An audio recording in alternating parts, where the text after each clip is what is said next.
નમસ્કાર વિદ્યાર્થી મિત્રો, ધોરણ 12 ભૌતિક વિજ્ઞાન વિષયના છઠ્ઠા ચેપ્ટર કે જેનું નામ છે વિદ્યુત ચુંબકીય પ્રેરણ. આ ચેપ્ટરના ગયા લેક્ચરની અંદર આપણે ઇન્ડક્ટરમાં સંગ્રહિત ચુંબકીય ઉર્જા ઘનતા આપણે ભણ્યા હતા. ત્યાર પછી આજે આપણે આ આત્મપ્રેરકત્વ, અન્યોન્ય પ્રેરકત્વ, લેન્ઝના નિયમ એને અનુરૂપ કેટલાક સ્વાધ્યાયના દાખલાઓ આપણે ગણીએ. બરાબર, જુઓ ટેક્સ્ટમાં સ્વાધ્યાયમાં દાખલા નંબર 6.8 સ્વાધ્યાય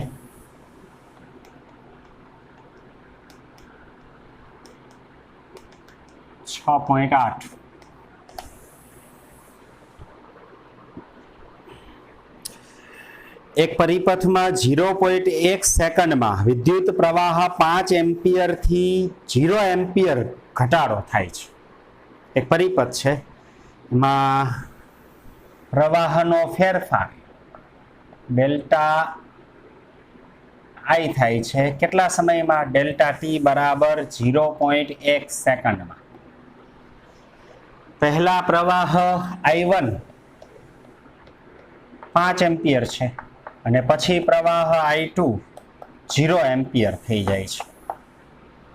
જો સરેરાશ વોલ્ટ 200 વોલ્ટ સરેરાશ EMF પ્રેરિત થાય, સરેરાશ પ્રેરિત EMF એટલું છે 200 વોલ્ટ, સરેરાશ રીતે 200 વોલ્ટ જેટલું EMF પ્રેરિત થાય તો આ પરિપથના આત્મપ્રેરકત્વનો અંદાજ આપો. આ પરિપથનું આત્મપ્રેરકત્વ L, ઇન્ડક્ટન્સ કેટલું હશે? આત્મપ્રેરકત્વ E બરાબર -L di/dt. આત્મપ્રેરિત EMF એનું આ સૂત્ર છે. તેથી સરેરાશ આત્મપ્રેરિત EMF E બરાબર -L ડેલ્ટા I ના છેદમાં ડેલ્ટા ટી. સરેરાશ આત્મપ્રેરિત EMF કેટલું છે? 200 વોલ્ટ. તો E ની જગ્યાએ 200 બરાબર -L શોધવાના છે. ડેલ્ટા I પ્રવાહનો ફેરફાર I2 I1 0 -5 ના છેદમાં સમયગાળો 0.1. તેથી 200 બરાબર 0 -5 એટલે -5, માઇનસ માઇનસ પ્લસ થઈ જાય. તેથી L 5 ના છેદમાં 0.1. તેથી L બરાબર 200 ગુણ્યા 0.1 ભાગ્યા 5. તેથી L બરાબર 200 ગુણ્યા 0.1 એટલે 20, 20 ભાગ્યા 5 એટલે 4 હેનરી. આત્મપ્રેરકત્વ શું એકમ છે? હેનરી. તેથી L બરાબર 4 હેનરી. તેથી આ ગુછડાનું આત્મપ્રેરકત્વ કે જેમાં 0.1 સેકન્ડમાં પ્રવાહ 5 એમ્પિયરથી ઘટીને 0 એમ્પિયર થઈ જાય અને સરેરાશ 200 વોલ્ટ EMF ઉત્પન્ન થતું હોય તો એનું આત્મપ્રેરકત્વ 4 હેનરી છે તેમ મળશે. બરાબર. તો આ સ્વાધ્યાયમાં 6.8. ત્યાર પછી સ્વાધ્યાયમાં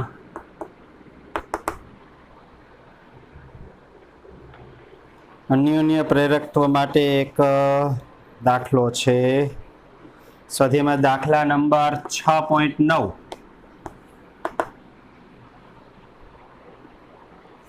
બરાબર, સ્વાધ્યાય 6.9 રકમ કંઈક આવી છે. પાસે રહેલ ગુછડાની જોડનું અન્યોન્ય પ્રેરકત્વ 1.5 હેનરી છે. અન્યોન્ય પ્રેરકત્વ M 1.5 હેનરી. બે ગુછડાઓ છે, પાસે રહેલા છે. આ બે ગુછડાના તંત્રનું અન્યોન્ય પ્રેરકત્વ 1.5 હેનરી છે. જો એક ગુછડામાં 0.5 સેકન્ડમાં સમયગાળો ડેલ્ટા ટી કેટલો? 0.5 સેકન્ડ. 0.5 સેકન્ડમાં વિદ્યુત પ્રવાહનો ફેરફાર 0 થી 20 એમ્પિયરનો હોય વિદ્યુત પ્રવાહનો ફેરફાર ડેલ્ટા આઈ, પહેલા 0 પછી 20 એમ્પિયર, તેથી વિદ્યુત પ્રવાહનો ફેરફાર 20 એમ્પિયર જેટલો થાય છે. તો અન્ય ગુચડા સાથે સંકળાયેલ ચુંબકીય ફ્લક્સનો ફેરફાર શું હશે? ચુંબકીય ફ્લક્સનો ફેરફાર ડેલ્ટા ફાઈ મેળવવાનો છે. અન્યોન્ય પ્રેરિત ઈએમએફ એનું સૂત્ર આપણને ખબર છે કે E બરાબર minus M DI by DT. E બરાબર minus M DI by DT. અને ફેરેડેના નિયમ મુજબ E બરાબર minus D phi by DT. હા, બંને સમીકરણ સરખાવીએ. બંનેની ડાબી બાજુ સરખી તો જમણી બાજુ સરખી થાય, માઇનસ માઇનસ કેન્સલ, તેથી ડી ફાઈ બાય ડીટી બરાબર એમ ડીઆઈ બાય ડીટી.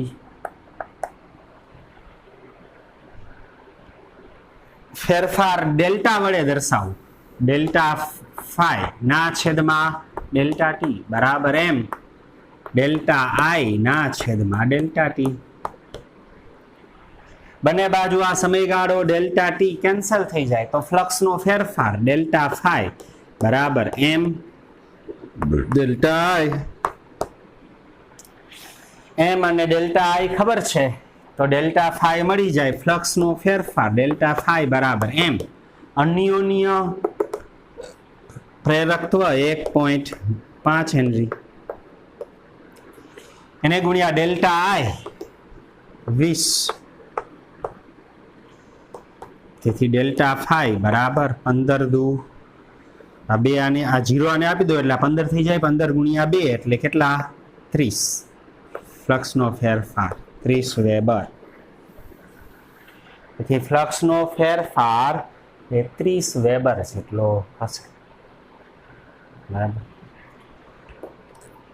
તો આ ચુંબકીય અન્યોન્ય પ્રેરકત્વ સમયગાળો પ્રવાહનો ફેરફાર આપેલો હતો તો એની મદદ વડે ફ્લક્સનો ફેરફાર.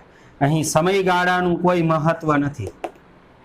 સમયગાળાનું કોઈ મહત્વ નથી. બરાબર.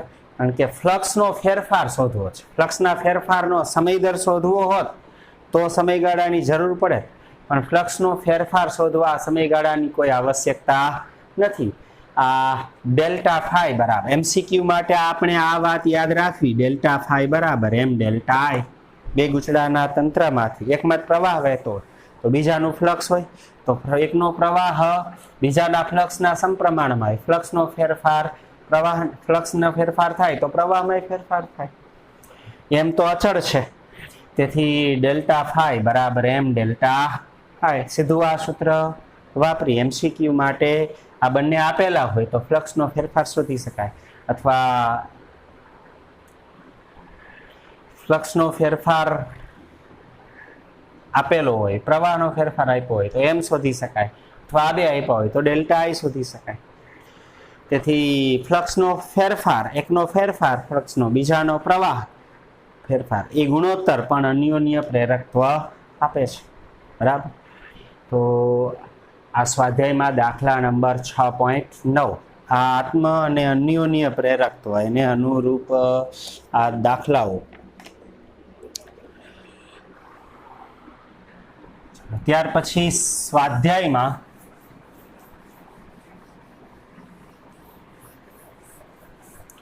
લેન્ઝના નિયમને અનુરૂપ અને પ્રેરિત ઈએમએફ મેળવવાને અનુરૂપ દાખલાઓ છે એ જોઈ. પહેલા પ્રેરિત ઈએમએફ મેળવવા માટેનો દાખલો.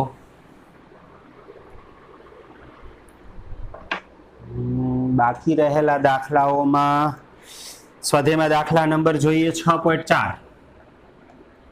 સ્વાધ્યાય 6.4 ફેરેડેના નિયમ મુજબ પ્રેરિત ઈએમએફ અથવા ગતિકીય ઈએમએફ બીએલવી ના સૂત્ર મુજબ દાખલો છે. 8 સેન્ટીમીટર અને 2 સેન્ટીમીટર બાજુવાળા એક નાનો કાપો ધરાવતા લંબચોરસ તારનો, એક લંબચોરસ તાર છે જેની લંબાઈ L બરાબર 8 સેન્ટીમીટર છે અને પહોળાઈ B બરાબર 2 સેન્ટીમીટર છે।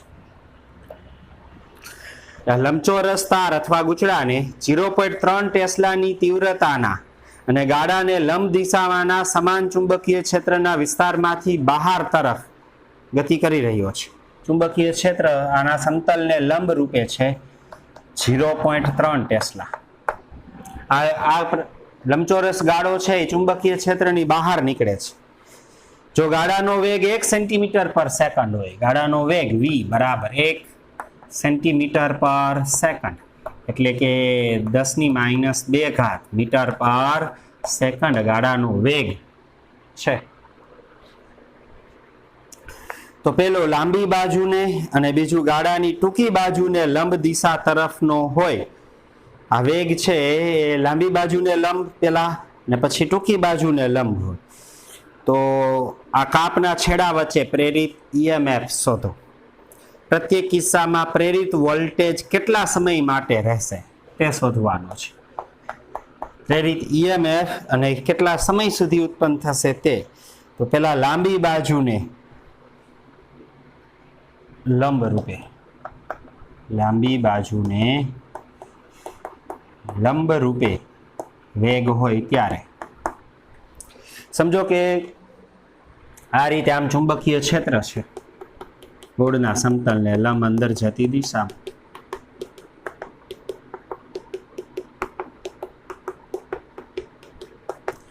હવે એમાં આ રીતે આવો લંબચોરસ ગાળો છે,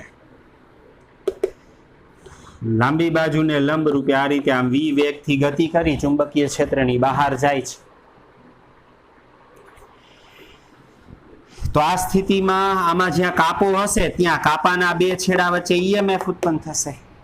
અહીંયા આ ત્રણ સળિયામાં કઈ EMF ઉત્પન્ન થવાનું નથી, આ ક્ષેત્રની બહાર છે, આ લંબ છે, આના માટે લંબાઈ અને વેગ બે લંબ છે, એટલે આના બે છેડા વચ્ચે EMF ઉત્પન્ન થશે। આ છેડાની લંબાઈ જો L હોય તો પ્રેરિત EMF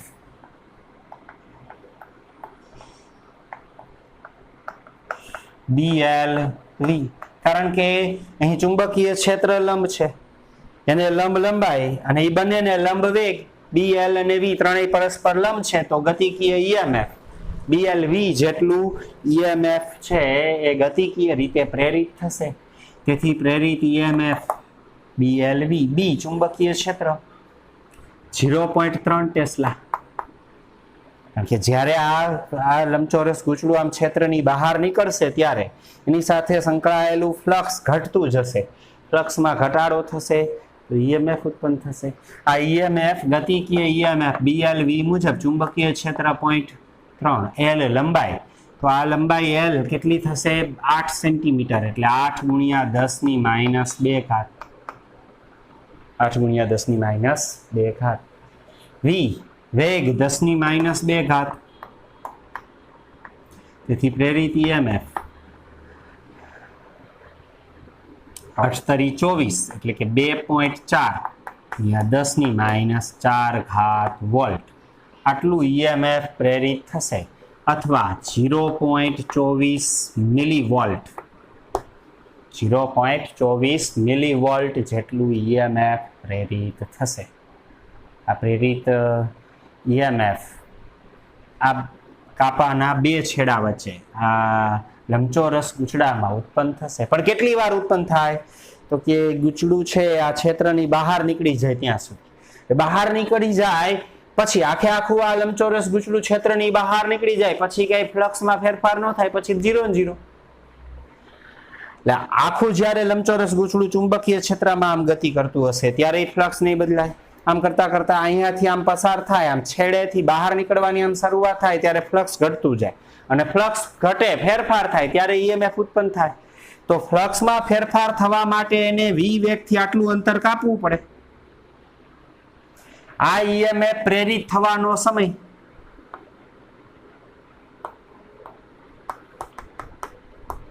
એ પણ શોધવું છે, તો ઝડપ બરાબર અંતરના છેદમાં સમય। ઝડપ v છે, અને બહાર નીકળવા માટે કાપવું પડતું અંતર ભલે સળિયાની લંબાઈ L છે પણ એને આમ લંબ રૂપે ગતિ કરીને ક્ષેત્રની બહાર નીકળવા કેટલું અંતર કાપવું પડે? પહોળાઈ b જેટલું. આ ભાગની પહોળાઈ b છે ને, તો અંતર b છેદમાં સમય t, તેથી t બરાબર b ના છેદમાં v, તેથી t બરાબર b. પહોળાઈ 2 સેન્ટીમીટર, 2 ગુણ્યા 10 ની માઇનસ 2 ઘાત, અને વેગ 10 ની માઇનસ 2 ઘાત, -2 કેન્સલ. 2 સેકન્ડ સુધી જ આટલું EMF પ્રેરિત થશે. 0.24 મિલીવોલ્ટ EMF એ 2 સેકન્ડ સુધી ઉત્પન્ન થશે. બરાબર. લાંબી બાજુને લંબ રૂપે વેગ હોય ત્યારે આ વેગ લાંબી બાજુને લંબ રૂપે. હવે ટૂંકી બાજુને લંબ રૂપે, ટૂંકી બાજુને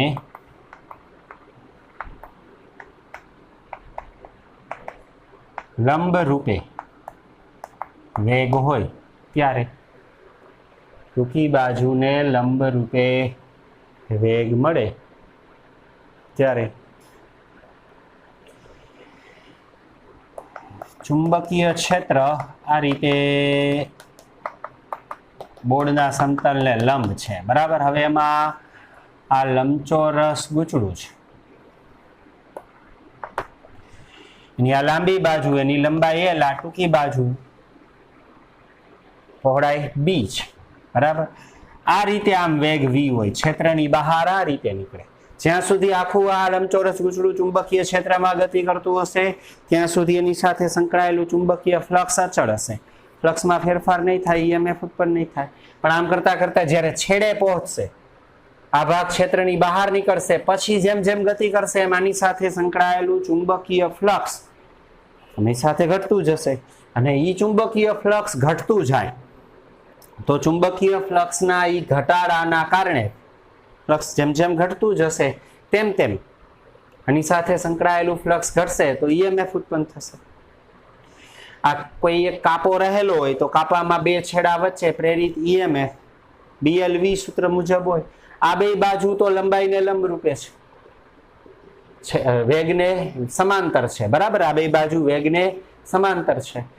આ બાજુ ક્ષેત્રની બહાર છે, એટલે આ ત્રણમાં EMF નહીં ઉત્પન્ન થાય, આમાં એકમાં EMF ઉત્પન્ન થશે. તેથી પ્રેરિત EMF E બરાબર BLV સૂત્ર મુજબ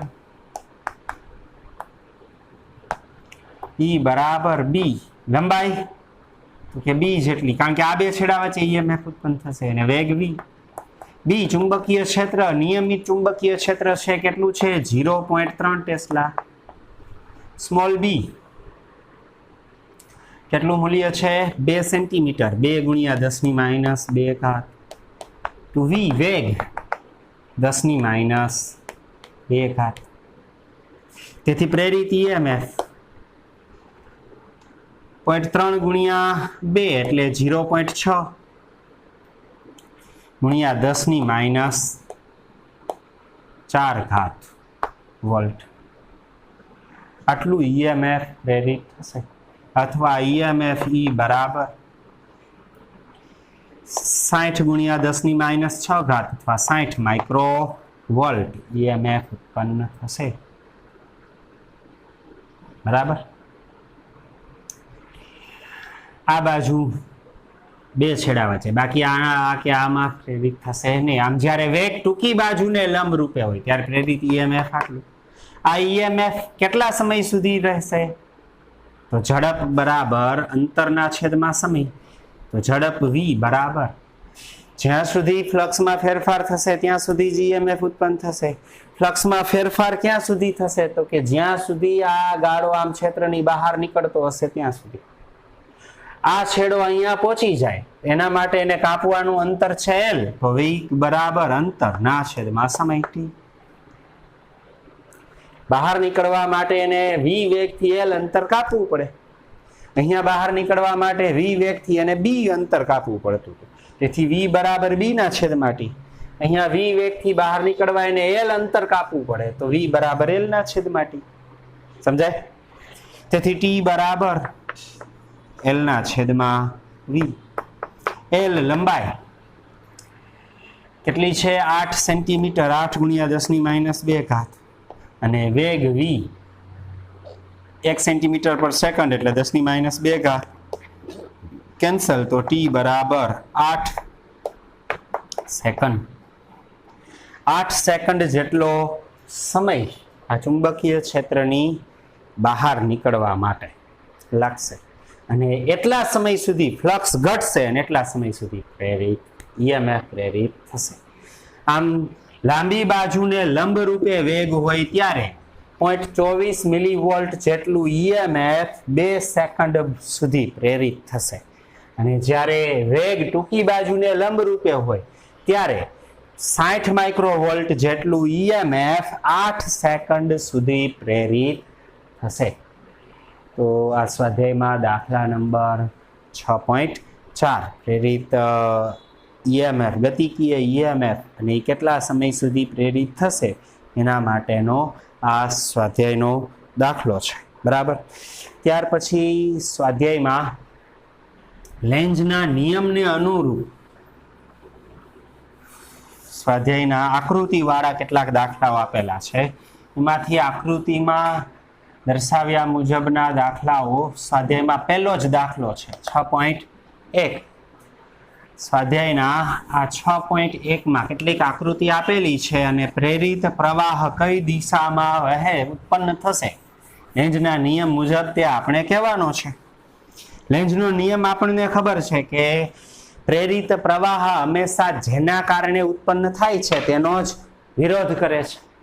તો જેના કારણે પ્રવાહ પ્રેરિત થાય એનો જ વિરોધ કરે એવી દિશામાં આ નવો પ્રેરિત પ્રવાહ ઉત્પન્ન થતો હોય તો એને અનુરૂપ સ્વાધ્યાયમાં 6.1 દાખલા નંબર 6.1 પ્રશ્ન આપેલો છે. નીચેની આકૃતિઓ A થી F સુધી અલગ અલગ આકૃતિઓ આપેલી છે. આ 6A થી F સુધીની 6 આકૃતિ દ્વારા વર્ણવેલ પરિસ્થિતિમાં પ્રેરિત પ્રવાહની દિશા જણાવો. પ્રવાહ કઈ દિશામાં પ્રેરિત થશે તે કહેવાનું છે. પહેલી આકૃતિ આ રીતે આમ આપેલી છે. આ રીતે આવું એક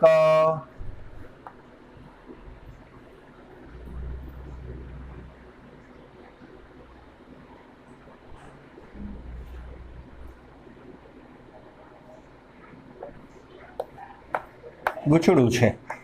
બરાબર. આ ગૂંચળામાં પ્રવાહ વહે છે, પ્રેરિત થાય છે તો કઈ બાજુ તે આપણે કહેવાનું છે. આ બિંદુનું નામ R છે.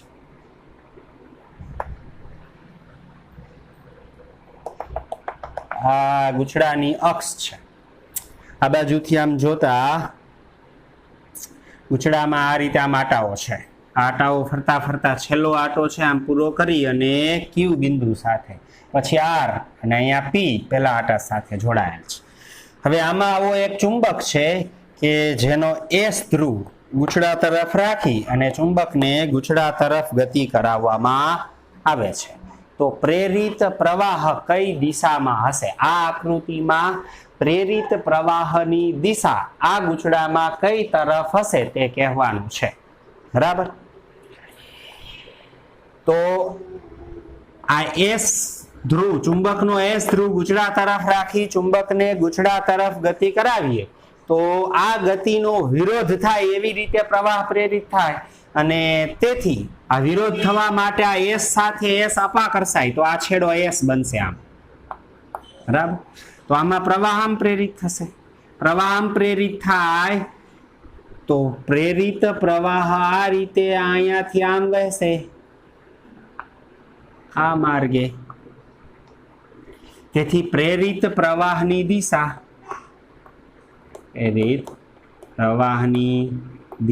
આ આકૃતિમાં Q થી R, R થી P અને P થી Q આ રીતે આમ પ્રવાહ પ્રેરિત થશે. શું કામ આ રીતે? ફરીથી કહું, લેન્ઝના નિયમ મુજબ જેના કારણે પ્રવાહ ઉત્પન્ન થાય એનો જ વિરોધ થાય. અહીં ચુંબકની ગતિના કારણે ઉત્પન્ન થાય. તો ચુંબકની ગતિનો વિરોધ ક્યારે થાય? તો કે સામે ગૂંચળામાં જે ધ્રુવ ઉત્પન્ન થાય ચુંબકની ગતિનો તો જ વિરોધ કરે જો અપાકર્ષે, અને અપાકર્ષણ SS ધ્રુવ વચ્ચે અપાકર્ષણ થાય. આ ધ્રુવ S છે તો આ S બનવો જોઈએ. જો આ છેડો S બને તો ગૂંચળાના આડછેદમાં પ્રવાહ જો પ્રવાહ આ છેડો એસ ધ્રુવ બને તો પ્રવાહ છે એ સમઘડી દિશામાં ઉત્પન્ન થશે અને આ સમઘડી દિશાનો આ પ્રવાહ એ ક્યુ આર પી માર્ગે પ્રેરિત થશે. તેથી આકૃતિમાં પ્રેરિત પ્રવાહની દિશા ક્યુ થી આર, આર થી પી, પી થી ક્યુ હશે. આ પહેલી આકૃતિ એનો આ જવાબ છે. બરાબર. આમ એમસીક્યુ માટે આવી ઘણી બધી આકૃતિઓ પૂછી અને પ્રેરિત પ્રવાહ કઈ દિશામાં હશે તે પૂછી શકે. આવી જ બીજી આકૃતિ આવી આપેલી છે, એમાં આવા બે ગૂંચળા છે.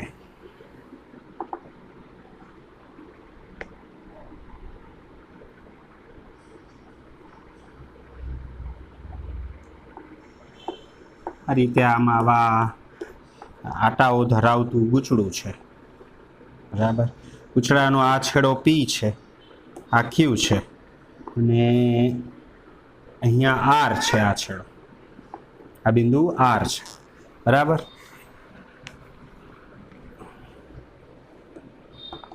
આ એની અક્ષ છે ગૂંચળાની. બરાબર. આવું જ બીજું ગૂંચળું રહેલું છે, એમાં પણ આવા આટાઓ છે.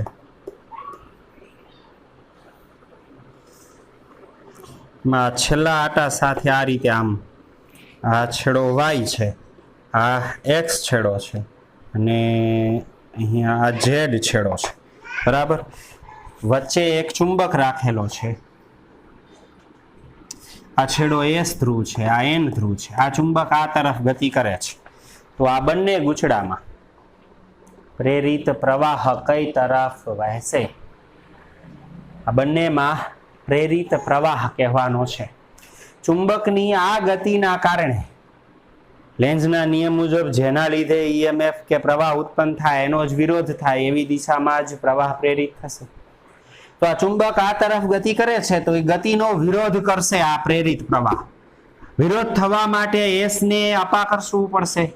તો આ છેડો એસ બનશે, આ છેડે એસ પ્રવાહ પ્રેરિત થાય તો પ્રવાહ આ તરફ આમ આ આડછેદમાં પ્રવાહ છે સમઘડી દિશામાં પ્રેરિત થશે.